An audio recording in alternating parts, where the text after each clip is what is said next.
c'est le premier atelier sur la ville de demain organisé par la ville de Beson. Et ce soir, nous parlons de la dynamisation des centres-villes. Notre volonté a été d'aller à la rencontre d'équipes municipales, de techniciens, dans deux sortes de projets. On a demandé à ce qu'on nous propose presque un cœur de ville à Arcueil et de voir où ils en sont 2 à 3 ans après la livraison de ce quartier. Max Stadt, de l'urbanisme, nous a dit « Nous voulions nous réapproprier le quartier ». Alors ils ont fait le choix, eux, d'un centre commercial à taille humaine, disent-ils, c'est la Vache Noire.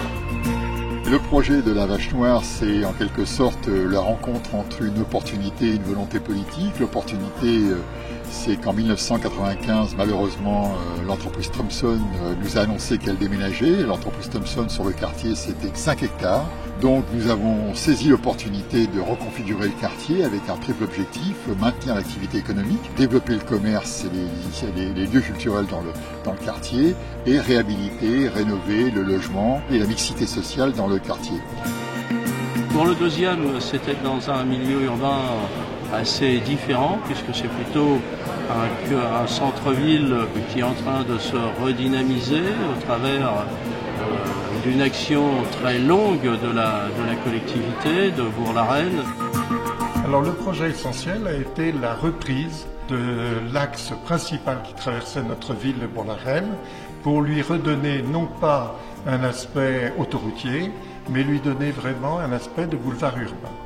Nous avons fait en sorte que le linéaire commercial soit continu tout au bord de cette voie, de telle façon que chaque commerce soit épaulé par la vitalité du commerce voisin.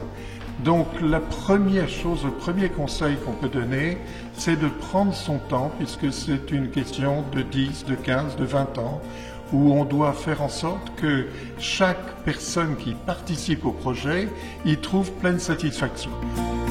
Comment on fait pour aider le commerce? Est-ce qu'il y a des outils à la disposition des collectivités locales ou est-ce qu'elles doivent attendre qu'il se passe quelque chose, comme par magie?